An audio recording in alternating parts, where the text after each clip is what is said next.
નમસ્કાર વિદ્યાર્થી મિત્રો, ઓક્ટેટ લાઈવ સ્કૂલ આપનું હાર્દિક સ્વાગત કરે છે. લર્નિંગ ટુ લવ એન્ડ લવિંગ ટુ લર્ન. વિદ્યાર્થી મિત્રો, આજના સેશનમાં આપણે લોકો થર્મોડાયનેમિક્સ ચેપ્ટર જે છે તેમાંથી અગત્યનો ટોપિક જે આપણો થર્મોકેમિસ્ટ્રી આવે છે, થર્મોડાયનેમિક્સનો પાછળનો ભાગ કે જેમાં અલગ અલગ પ્રકારની એન્થાલ્પીનો આપણે અભ્યાસ કરીએ છીએ, તમે જાણો છો.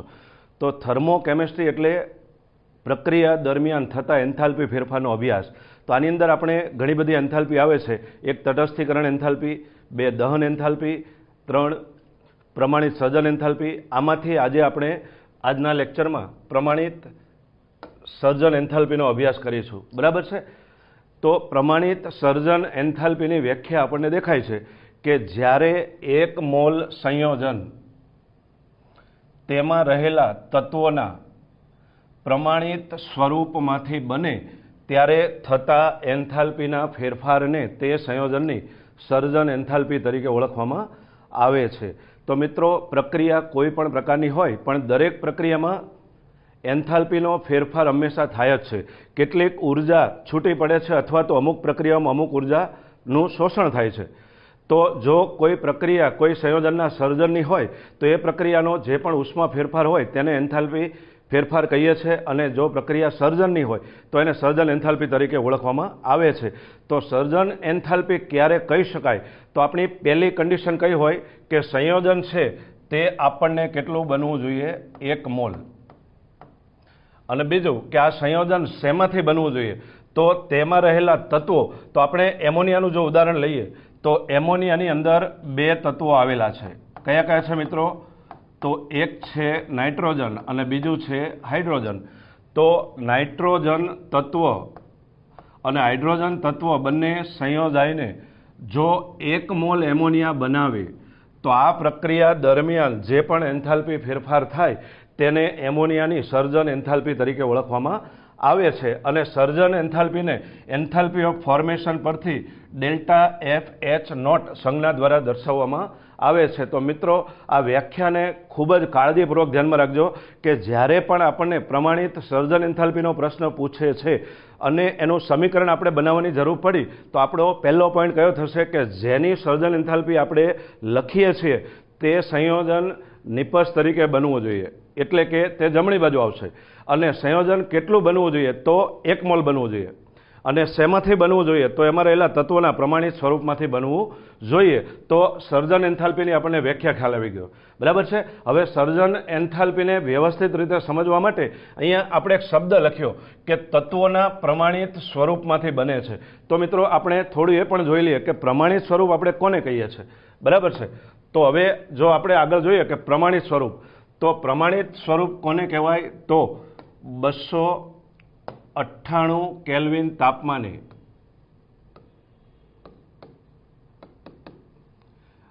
અને 1 બાર દબાણે. તો મિત્રો, અહીંયા જે મેં તાપમાન અને દબાણની પરિસ્થિતિ લખી છે તેને પ્રમાણિત તાપમાન દબાણ તરીકે ઓળખવામાં આવે છે. 298 કેલ્વિન તાપમાને અને 1 બાર દબાણે કોઈ પણ તત્વ હોય અથવા સંયોજન એનું જે સ્વરૂપ વધારે સ્થાયી હોય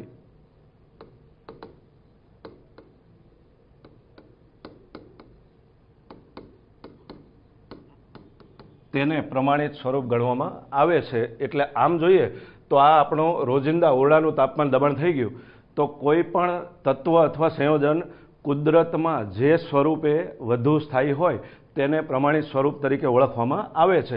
આપણે જો તેના કેટલાક ઉદાહરણો જોઈએ તો હાઇડ્રોજનનું પ્રમાણિત સ્વરૂપ H2 ગેસ, ઓક્સિજનનું પ્રમાણિત સ્વરૂપ O2 ગેસ, ક્લોરીનનું પ્રમાણિત સ્વરૂપ Cl2 ગેસ, પછી બ્રોમિનનું પ્રમાણિત સ્વરૂપ બ્રોમિન લિક્વિડ, આયોડિનનું પ્રમાણિત સ્વરૂપ તો તે ઓરડાના તાપમાને ઘન અવસ્થામાં અસ્તિત્વ ધરાવે છે.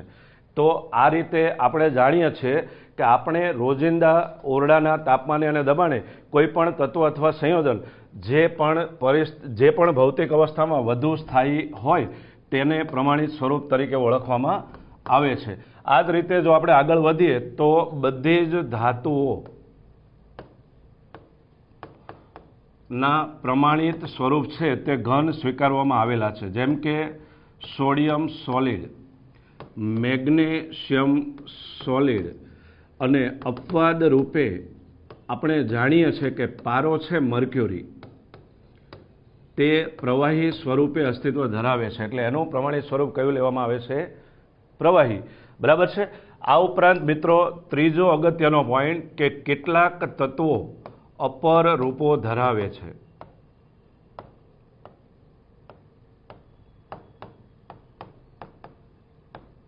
કેટલાક તત્વો અપર રૂપો ધરાવે છે, જેમ કે કાર્બનની જો આપણે વાત કરીએ તો કાર્બનના 2 અપર રૂપો છે. કયા કયા છે? તો કાર્બનના 2 અપર રૂપો આપણે જાણીએ છીએ કે ગ્રેફાઇટ અને બીજું હીરો. તો તેમાંથી કાર્બનનું જે ગ્રેફાઇટ સ્વરૂપ છે તે વધુ સ્થાયી હોવાથી કાર્બનના પ્રમાણિત સ્વરૂપ તરીકે ગ્રેફાઇટને સ્વીકારવામાં આવેલું છે. બરાબર છે. આ જ રીતે સલ્ફર આવે તો સલ્ફરના પણ 2 અપર રૂપો આપણે જાણીએ છીએ કે એક રોમ્બિક સલ્ફર અને બીજું મોનોક્લિનિક સલ્ફર. તો રોમ્બિક સલ્ફર છે તે મોનોક્લિનિક સલ્ફર કરતાં વધુ સ્થાયી છે, એટલે સલ્ફરનું પ્રમાણિત સ્વરૂપ છે તે રોમ્બિક સ્વરૂપે તેને વધુ પ્રમાણિત સ્વરૂપ ગણવામાં આવે છે. અને મિત્રો ખૂબ જ અગત્યનો પોઈન્ટ કે પ્રમાણિત સ્વરૂપમાં, આ મુદ્દો ખાસ ધ્યાનમાં રાખજો, પ્રમાણિત સ્વરૂપમાં તત્વની પ્રમાણિત એન્થાલ્પીનું મૂલ્ય શૂન્ય સ્વીકારવામાં આવેલું છે. તો અત્યારે આ સ્ક્રીન ઉપર તમને જેટલા પણ પ્રમાણિત સ્વરૂપો દેખાય છે તેમાં જે પણ તત્વ સ્વરૂપે હશે તે બધાની પ્રમાણિત એન્થાલ્પીનું મૂલ્ય શૂન્ય સ્વીકારવામાં આવેલું છે. એટલે જ્યારે પણ દાખલામાં આપણે તત્વની પ્રમાણિત અવસ્થા આપેલી હોય, પ્રમાણિત સ્વરૂપ આપેલા હોય, તો એના એન્થાલ્પીની જરૂર પડે તો એ રકમમાં આપેલું નહીં હોય, કારણ કે એને શૂન્ય સ્વીકારવામાં આવેલું છે. એટલે આપણે જ્યારે પણ દાખલામાં તત્વની પ્રમાણિત એન્થાલ્પી મૂકીએ તો આપણે ડાયરેક્ટ કયું મૂકી દેવાનું આવશે? શૂન્ય. તો મિત્રો પ્રમાણિત સ્વરૂપનો ખ્યાલ આવી ગયો. બરાબર છે. તો હવે આપણે આપણી જે મૂળ ટોપિક હતો સર્જન એન્થાલ્પી એને હજી વ્યવસ્થિત સમજી લઈએ. તો સૌથી પહેલાં આપણે એની વ્યાખ્યાને ફરીથી ફોકસ કરીએ. જો તો આપણે સર્જન એન્થાલ્પી ક્યારે કહેવાય એના પ્રેક્ટિકલી આવીએ કે આપણે ધારો કે કોઈ પણ એક સંયોજનની પ્રમાણિત સર્જન એન્થાલ્પીનું સમીકરણ લખવું છે, તો દાખલા તરીકે આપણે CO2 ની પ્રમાણિત સર્જન એન્થાલ્પીનું સમીકરણ લખવું છે. તો મિત્રો આપણે CO2 ને સૌપ્રથમ પ્રમાણિત સ્વરૂપમાં લખીએ અને CO2 ની સર્જન એન્થાલ્પી લખીએ છીએ. આનો મિનિંગ શું થાય કે CO2 બને છે, CO2 નું સર્જન થાય છે, એટલે આપણે CO2 ને નિપજ બાજુ લખીશું. બીજું ધ્યાન એ રાખવાનું છે કે જેની પણ સર્જન એન્થાલ્પી આપણે લખીએ છીએ તે સંયોજન કેટલું બનવું જોઈએ, તો આપણે વ્યાખ્યામાં જોઈ ગયા કે 1 મોલ બનવું જોઈએ. ત્યારબાદ આપણી બીજી શરત હતી કે શેમાંથી બનવું જોઈએ, તો બીજી શરત તેમાં રહેલા તત્વોના પ્રમાણિત સ્વરૂપમાંથી. તો દાખલા તરીકે આમાં કાર્બન અને ઓક્સિજન છે, તો O2 ગેસ, બરાબર છે. અને કાર્બનમાં અહીંયા આપણી પાસે 2 ઓપ્શન હશે. ધારો કે અહીંયા હું હીરો લખું અથવા બીજું સમીકરણ C graphite plus O2 gas gives CO2 gas. તો મિત્રો આ બંને પ્રક્રિયાનો એન્થાલ્પી ફેરફાર ધારો કે ડેલ્ટા H કંઈક હશે, તો આ બંનેને સર્જન એન્થાલ્પી કહેવાય કે ન કહેવાય? તો શાંતિથી જુઓ. આપણે વ્યાખ્યા કઈ આપી કે 1 મોલ સંયોજન બનવું જોઈએ, તો આપણને અહીંયા દેખાય છે કે બંને બાજુ 1 મોલ સંયોજન બને છે, તત્વોના પ્રમાણિત સ્વરૂપમાંથી બનવું જોઈએ. તો પહેલું જે સમીકરણ છે તેમાં ઓક્સિજનનું અને બીજા સમીકરણમાં ઓક્સિજનનું પ્રમાણિત સ્વરૂપ આપણને દેખાય છે, પરંતુ તમે અહીંયા જુઓ કે કાર્બનમાં આપણે કયું સ્વરૂપ લીધું છે? હીરો. અને બીજા સમીકરણમાં કાર્બનનું સ્વરૂપ કયું લીધું છે? તો ગ્રેફાઇટ. તો આપણે એવું સ્પષ્ટ જોઈ ગયા કે તત્વોના પ્રમાણિત સ્વરૂપમાંથી બનવું જોઈએ. તો આપણને આ બંને સમીકરણમાં દેખાય છે કે અહીંયા કાર્બનનું પ્રમાણિત સ્વરૂપ આપણે લીધું નથી. તો આ જે એન્થાલ્પી ફેરફાર છે તેને પ્રમાણિત સર્જન એન્થાલ્પી કહી શકાય નહીં. જ્યારે બીજા સમીકરણમાં બંને તત્વના પ્રમાણિત સ્વરૂપ લીધેલા છે, સંયોજન 1 મોલ બને છે, તો આ પ્રક્રિયાનો જે પણ એન્થાલ્પી ફેરફાર હોય તેને આપણે પ્રમાણિત સર્જન એન્થાલ્પી તરીકે ઓળખી શકાય. તો મિત્રો ખ્યાલ આવી ગયો. ત્યારબાદ હવે બીજું ઉદાહરણ જોઈએ. તો દાખલા તરીકે અહીંયા હું એક સમીકરણ લખું, CO gas plus 1/O2 gas, it will gives CO2 gas. અને જો આ પ્રક્રિયાનો એન્થાલ્પી ફેરફાર ડેલ્ટા એચ નોટ હોય તો મિત્રો જવાબ આપો કે આ એન્થાલ્પી ફેરફારને આ જે CO2 છે તેની સર્જન એન્થાલ્પી ગણી શકાય કે ન ગણી શકાય? ચાલો વિચારો. બરાબર છે? ગણી શકાય? નહીં ગણી શકાય. કારણ કે 1 મોલ સંયોજન બનવું જોઈએ તો 1 મોલ સંયોજન બને છે, પણ આપણી બીજી શરત કઈ છે? તત્વોના પ્રમાણિત સ્વરૂપમાંથી બનવું જોઈએ.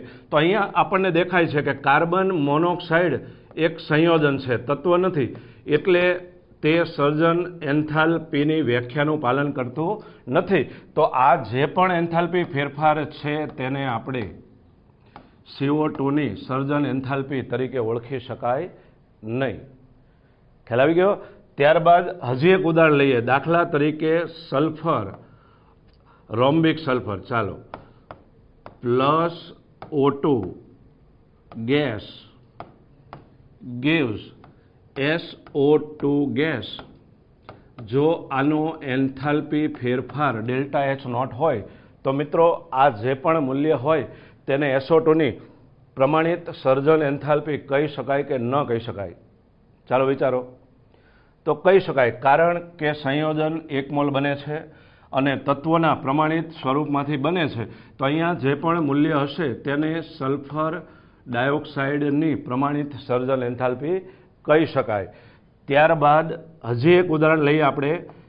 SO2 gas plus 1/O2 gas gives SO3 gas.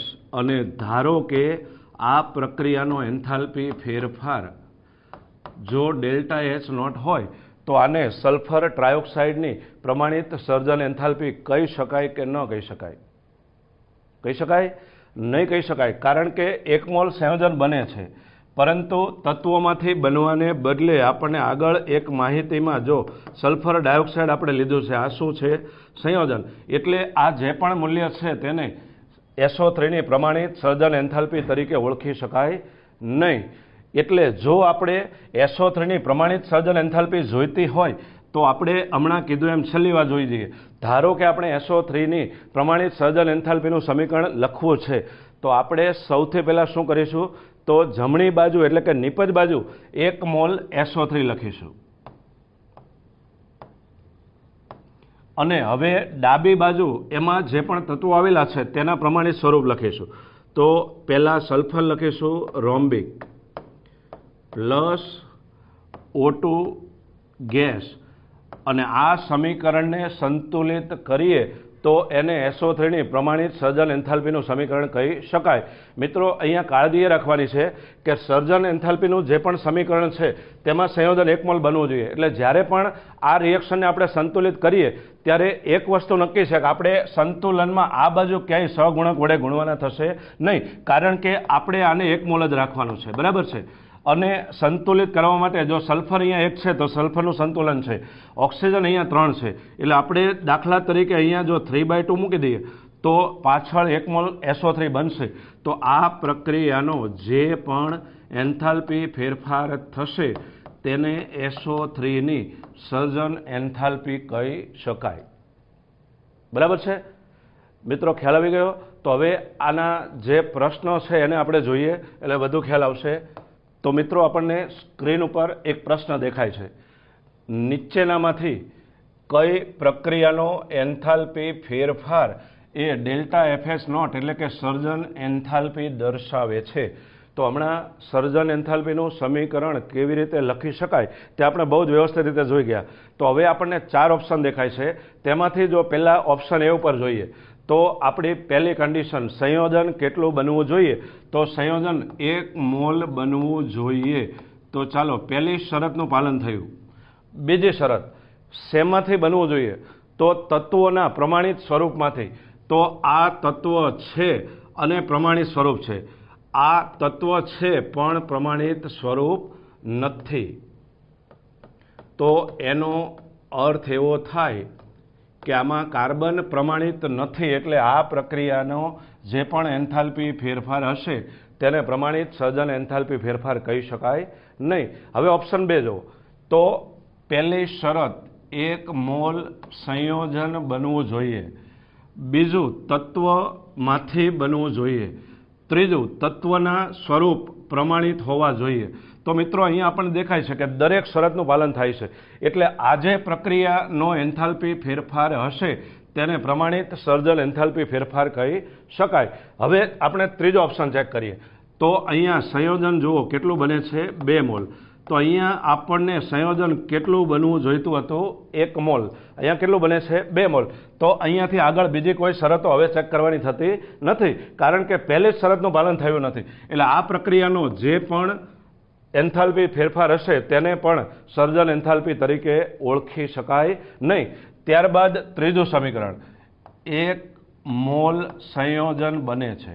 ચાલો, પહેલી શરતનું પાલન થયું, પછી તત્વ છે અને અહીંયા તત્વ નથી પણ શું છે સંયોજન. એનો અર્થ કે આ શરતનું પાલન થયું નથી, એટલે આ પ્રક્રિયાનો જે પણ એન્થાલ્પી ફેરફાર હશે તેને સર્જન એન્થાલ્પી તરીકે ઓળખી શકાય નહીં.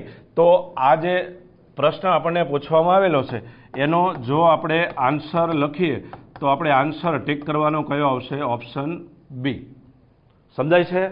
ઓકે, ચાલો હવે આગળ વધીએ જો નવા પ્રશ્ન ઉપર. તો આપણને બીજો પ્રશ્ન એવો દેખાય છે કે નીચેનામાંથી કઈ પ્રક્રિયાનો એન્થાલ્પી ફેરફાર મિથેનની પ્રમાણિત સર્જન એન્થાલ્પી દર્શાવે છે.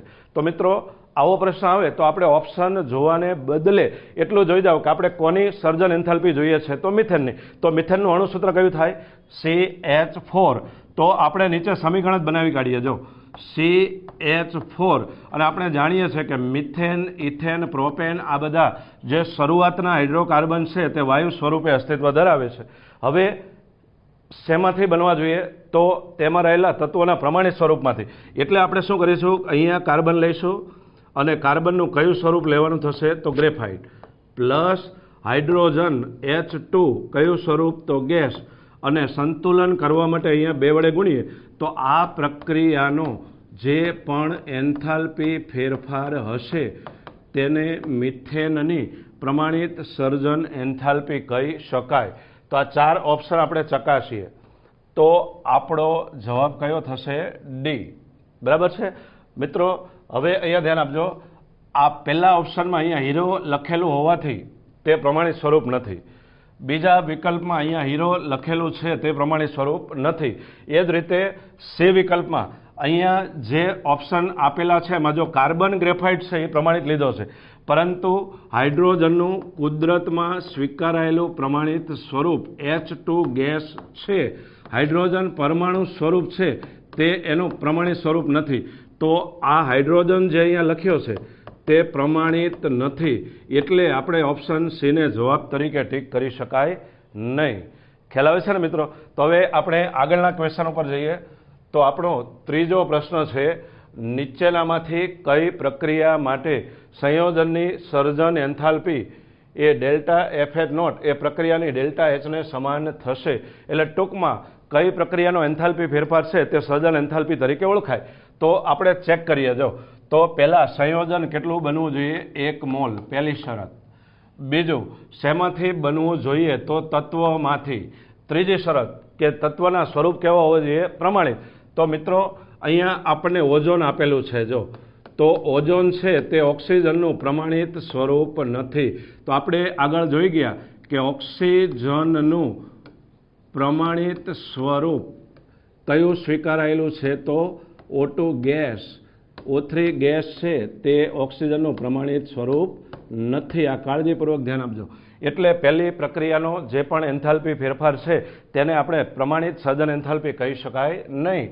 ત્યારબાદ બીજો ઓપ્શન જુઓ, તો આની અંદર સંયોજન 2 બને છે જો, અને આપણી વ્યાખ્યા કઈ હતી કે 1 મોલ એક જ સંયોજન બનવું જોઈએ ક્યારના આપણે ચર્ચા કરીએ છીએ તો આપણને એટલો ખ્યાલ આવી ગયો કે જેની પણ સર્જન એન્થાલ્પીનું આપણે સમીકરણ લખીએ તે એક જ સંયોજન બનવું જોઈએ અને 1 મોલ બનવું જોઈએ. 1 મોલ અને એક જ સંયોજન બનવું જોઈએ.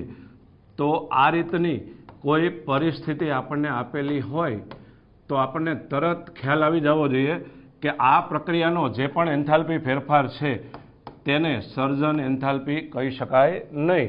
હવે ઓપ્શન સી જુઓ તો 1 મોલ સંયોજન બને છે, તત્વમાંથી બને છે, પ્લસ તત્વના સ્વરૂપ પણ પ્રમાણિત લીધેલા છે. એટલે આ પ્રક્રિયાનો જે પણ એન્થાલ્પી ફેરફાર હશે તેને પ્રમાણિત સર્જન એન્થાલ્પી કહી શકાય. ઓપ્શન 4 તો ઓપ્શન 4માં જુઓ કે સંયોજન કેટલું બને છે 2 મોલ. તો અહીંયાથી આપણને આઈડિયા આવી ગયો કે પહેલી શરતનું પાલન થતું નથી. તો આ પ્રક્રિયાનો પણ જે એન્થાલ્પી ફેરફાર છે તેને સર્જન એન્થાલ્પી કહી શકાય નહીં. તો આપણો આન્સર છે તે કયો થઈ ગયો? સી. ત્યારબાદ આપણો ચોથો પ્રશ્ન જુઓ. કઈ પ્રક્રિયા મિથાઇલ ક્લોરાઇડની સર્જન એન્થાલ્પી દર્શાવે છે? તો સૌથી પહેલા મિથાઇલ ક્લોરાઇડનું અણુસૂત્ર મિત્રો કયો થશે?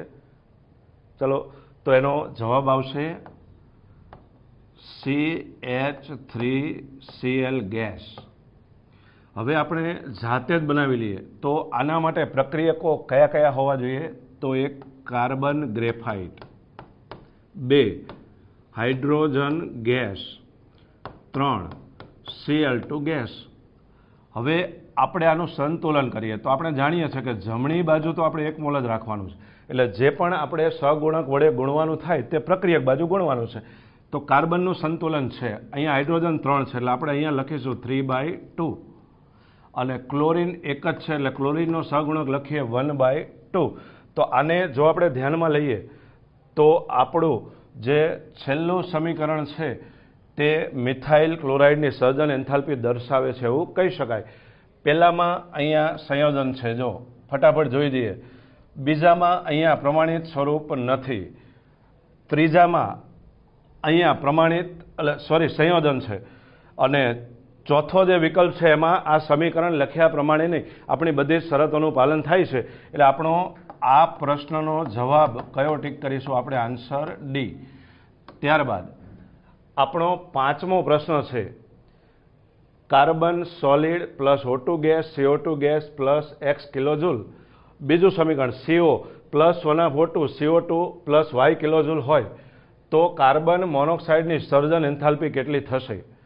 તો મિત્રો હવે સર્જન એન્થાલ્પીના જે સમીકરણ ઓળખવાના છે એ બેઝિક વસ્તુ તમને ખૂબ જ વ્યવસ્થિત રીતે સમજાઈ ગઈ હશે. હવે આપણને અલગ અલગ પ્રકારની જો માહિતી આપે છે અને માહિતી પરથી કોઈ સંયોજનની સર્જન એન્થાલ્પી શોધવાનું કહે છે તો શું કરવાનું એ ધ્યાન આપજો. તો સૌથી પહેલાં આપણે એ જોઈ લઈએ કે કાર્બન મોનોક્સાઇડની સર્જન એન્થાલ્પી આપણે શોધવી છે. તો પહેલું આ જે સમીકરણ છે એને હું અહીંયા લખું છું.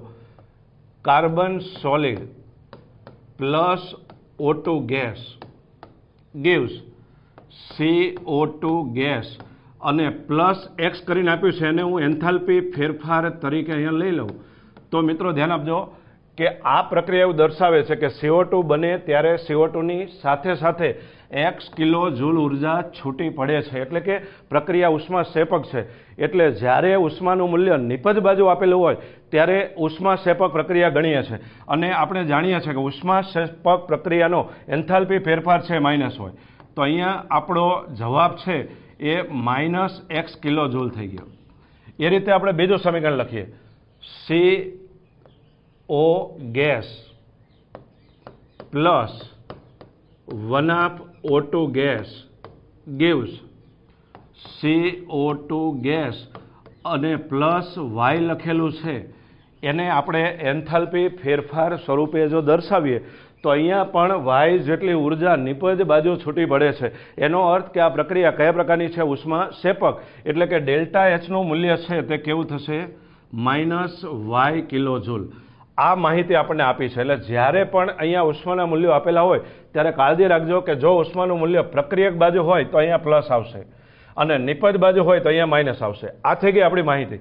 હવે આપણે જવાબ શેનો લાવવાનો છે?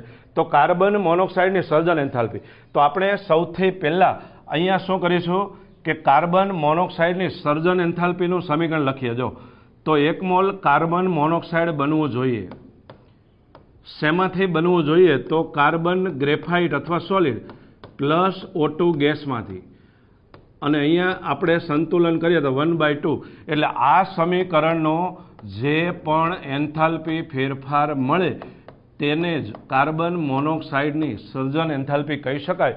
તો હવે આપણે મિત્રો હેન્સના નિયમ પ્રમાણે આપેલી માહિતીમાં જે પણ સમીકરણ આપેલા હોય તેનો સરવાળો કે બાદબાકી કરીને આ સમીકરણ સેટ કરીએ. જો તો આ સમીકરણ આપણે સેટ કઈ રીતે કરીશું? તો સૌથી પહેલો પોઈન્ટ, જો કાર્બન આપણે 1 મોલ જોઈએ છે અને કઈ બાજુ જોઈએ છે? તો ડાબી બાજુ. બરાબર છે? તો આપણને અહીંયા દેખાય છે કે સમીકરણ જે પહેલું છે તેમાં કાર્બન 1 છે તે ડાબી બાજુ છે અને 1 મોલ છે. એટલે આપણે પહેલા સમીકરણને આમ નામ રાખીશું.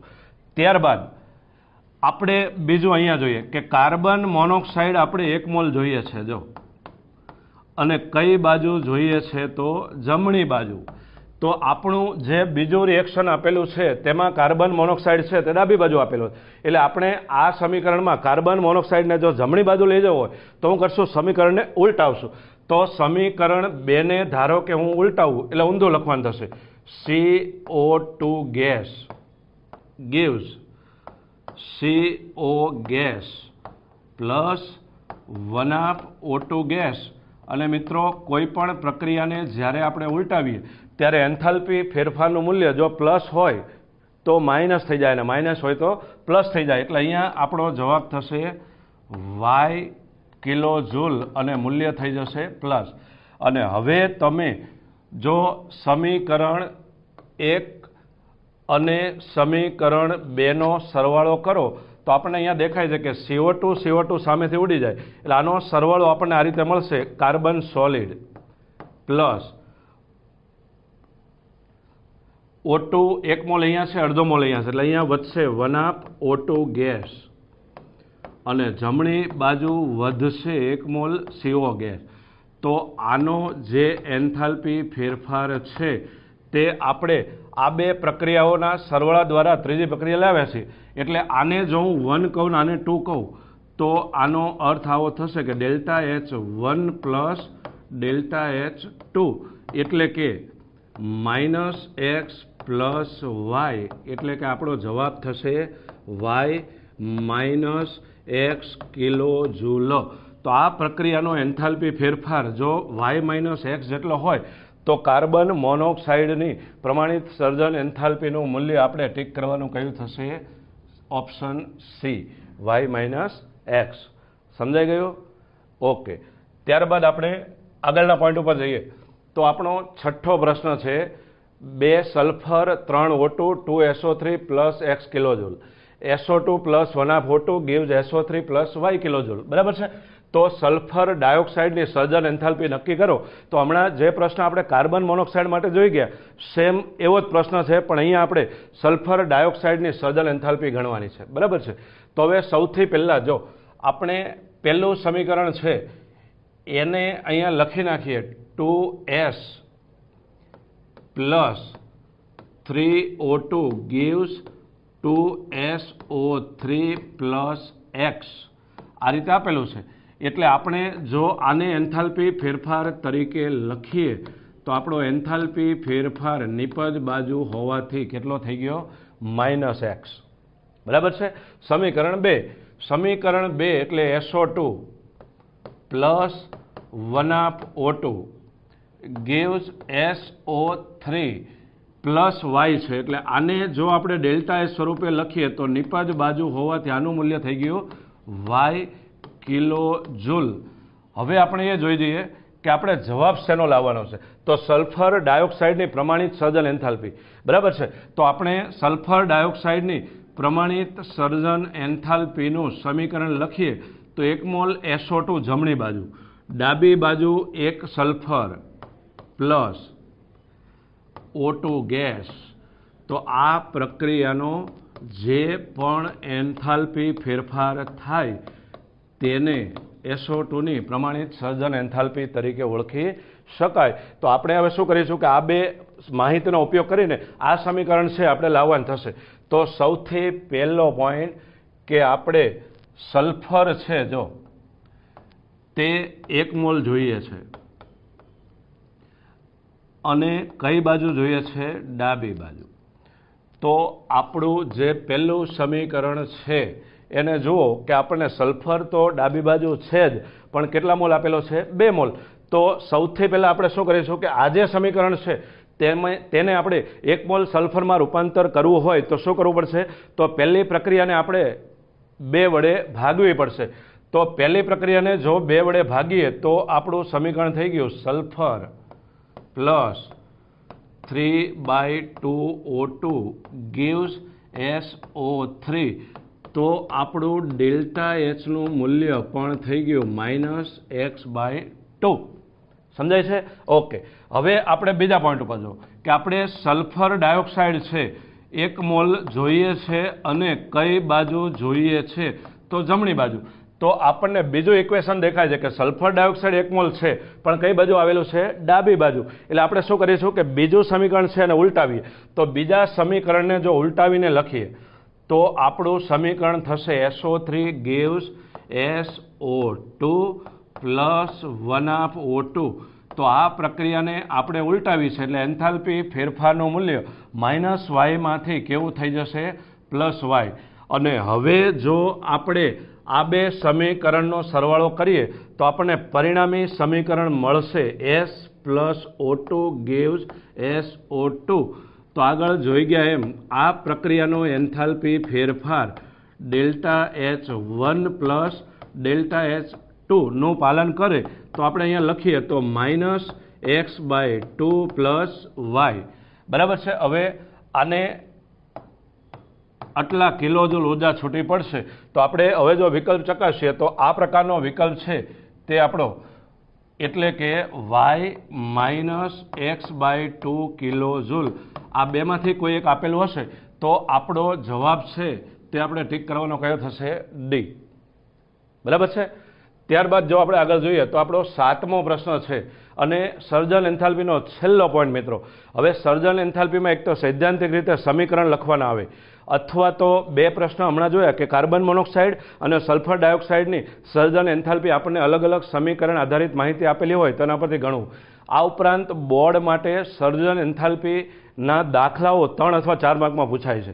એટલે અત્યારે આપણો પોઈન્ટ કયો છે કે જો આપણને પ્રક્રિયકો અને નિપજોની સર્જન એન્થાલ્પી આપેલી હોય તો આપણે જે પણ કુલ પ્રક્રિયા હોય એનો એન્થાલ્પી ફેરફાર ગણી શકીએ છીએ. અને એના માટેનું સૂત્ર છે કે રાસાયણિક પ્રક્રિયાનો એન્થાલ્પી ફેરફાર બરાબર ΔFH0P. P એટલે નિપજ. તો નિપજોની કુલ પ્રમાણિત સર્જન એન્થાલ્પી માઇનસ R એટલે રિએક્ટન્ટ એટલે પ્રક્રિયકોની કુલ સર્જન એન્થાલ્પી.